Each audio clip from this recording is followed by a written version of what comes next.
네, 안녕하세요. 저는 국어를 가르치는 김영희입니다. 저희가 일상 수업을 설계하고 진행할 때 어려움을 느끼는 선생님 되게 많은데 이거 누구한테 묻고 답을 들을 수가 없잖아요. 너무 각자의 자리가 답답해하면 또 슬프니까 조금이나마 도움이 되는 안내 자료를 만들어 보려고 멋쟁이 국어교사 윤재호 선생님과 함께 이렇게 카메라 앞에 앉았습니다. 네, 안녕하세요. 저는 멋쟁이 국어교사 윤재호가 아니라 윤재호입니다. 네, 그러니까 사실은 또 학교에서 서로 대화가 잘 되는 경우도 있지만 정작 궁금한 것을 어디에서 찾아보면 좋을까 좀 고민이 될 때가 있잖아요. 그런 고민의 순간에 선생님들과 같이 함께 하도록 하겠습니다. 저희가 총 20개의 질문을 바탕으로 이야기를 진행해 볼 텐데요. 첫 번째 질문은 뭘로 할까 고민을 되게 많이 했어요. 가장 고민스러운 상황은 뭘까? 정말 피부에 와닿는 고충은 뭘까? 라고 생각하다가 동료 교사와 성향이 안 맞으면 어떻게 하죠? 네, 첫 번째 질문으로 꼽아보았습니다. 저희 재호 선생님, 이 고충 앞에서 어떤 선택을 하시는지. 저는 사실 이 질문에 대해서 그렇게 대답할 자격이 없는데요. 알죠, 알죠. 왜냐하면 전 분명히 화신이고 알죠, 다른 알죠. 사람들과 좋은 관계를 유지하는 게 쉽지 않아서 알죠, 매번 알죠. 좀 그거에 안달이 슬프네요. 매번 그런 관계에 좀 실패하기 때문에 제가 좀 대답할 자격이 있나 걱정이 되지만 그래도 제 실패의 사례를 좀 반면교사 삼아서 좀 얘기를 해보자면 나만 옳다라는 자세가 제일 무서운 자세 아닐까라는 생각이 들어서 왜냐하면 제가 그 전에 있던 학교에서 동료와의 관계가 힘들어졌을 때 그 원인이 나중에 알고 보니까 야 너가 하고 싶은 수업만 좋은 수업이냐 이런 것 때문에 동료가 제일 마음이 다쳤던 기억이 나서 각자의 최선이 있으니까 그냥 나의 최선도 중요하지만 너의 최선도 같이 좀 존중하자 그런 자세가 필요하지 않을까라는 생각이 듭니다. 영혼인도. 그런가요? 아니 재원님 말씀 듣고 나니까 저희가 학교에서 동료랑 충돌을 빚는 게 사실 성격 문제가 아니고 아니, 성격 문제도 있습니다. 그렇죠. 재호 선생님은 성격 성격 문제도 문제가 있어요. 조금 있긴 해요. 알죠, 알죠.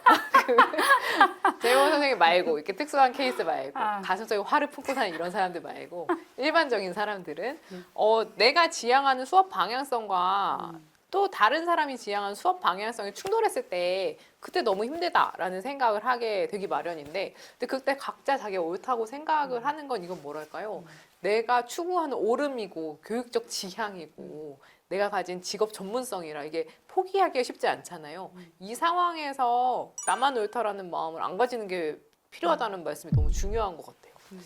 저는 3명이 수업을 들어가게 됐는데 제가 항상 저 고등학교에 있다 보니까 선택 과목을 많이 담당을 해서 그쵸? 3명까지 같이 수업하는 걸 너무 오랜만에 한 거예요. 근데 셋이 수업 스타일이 너무 달라서 처음에 이거 어떻게 해야 되지? 막 이렇게 고민을 하다가 결국에 저희가 정리한 해결책은 뭐였냐면 각자 한 단원씩을 맞는 거였어요. 학습지를 만들고 그 수업의 방향성을 정하는 걸 한 단원씩 돌아가면서 했거든요. A 선생님은 1단원, B 선생님 2단원, 저는 3단원. 보통 저희가 고등학교 기준으로 지필평가 1회가 3개 단원을 수업을 하는 거니까 각자 자기 스타일로 그 수업을 하는 걸 한 번씩 다 고루하고 그리고 다음 지필평가를 진행하게 되는 거였는데요. 저는 그게 의외로 되게 좋았던 게 어떤 선생님은 지식을 명확하게 알려주는 걸 되게 좋아하고 어떤 선생님은 활동을 이렇게 열어서 하는 걸 되게 좋아하고 각자 이 방향성이 달랐는데 영역을 나눠서 하니까 그걸 골고루 맛보게 되는 거예요. 그렇게 하고 나서 그 다음 학기가 되었을 때가 저는 되게 좋았는데 이전에는 너가 좋아하는 거 다 해봐 라고 해서 단원을 맡아서 했다면 이제 각자 맛보니까 어떤 선생님이 어떤 영역이 강점이라는 걸 알게 된 거죠. 그래서 한 단원의 학습지 설계를 같이 하게 됐어요. 그러니까 누군가는 글을 읽고 주요한 내용을 정리하는 틀을 잘 만든다라고 하면 내용 정리 부분을 그 부분이 맡고 그분이 맡고 그 제재를 가르칠 때 지필평가에 담게 되는 지식도 중요하잖아요. 근데 그걸 되게 깔끔하게 정리해서 전달하는 걸 잘하시는 분은 학습지 그 영역을 맡으시는 거죠. 그리고 저희가 또 여러 명이 수업을 들어갔을 때 되게 불안한 건 수업할 때 본문 해석을 잘못해 줄까 봐 그게 되게 겁나잖아요. 그렇죠. 내가 본문을 분석해서 주석을 붙여줄게라는 담당 선생님이 있어서 그분도 그걸 맡았어요. 그러니까 수업이 각자 지향하고 다른 사람의 장점이 되게 고루고루 녹여져서 완성이 되더라고요. 그리고 저는 이 경험을 통해서 무슨 생각을 했냐면 나랑 취향이 안 맞다고 해서 아까 재호 선생님이 말씀하신 것처럼 무조건 아니지라고 할 게 아니라 이걸 골고루 맛보는 게 되게 중요한데 어떻게 보면 취향이 안 맞는 동료랑 일하는 게 그 좋은 계기가 될 수도 있겠다라는 생각을 좀 하고 많이 겸손해졌습니다.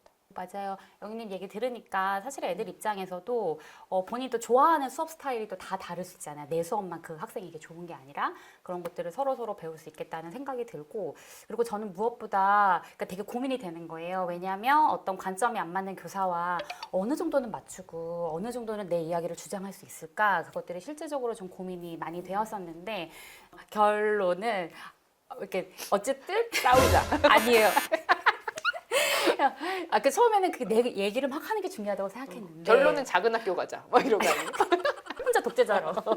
근데 그래도 헤어질 때 내가 저 사람과 다시 만났을 때 다시 만나는 게 좀 껄끄럽고 무서울 정도로 안 좋은 관계로는 헤어지지 말자. 그러니까 내가 저 사람과 다시는 안 만날 것 같아도 우리의 관계가 그렇지 않다라는 생각이 들어서 그래도 어떻게 하면 끝까지 내가 저 사람에게 내 의견은 얘기할 수 있지만 예의에 어긋나지 않고 존중하는 관계로 끝날 수 있을까?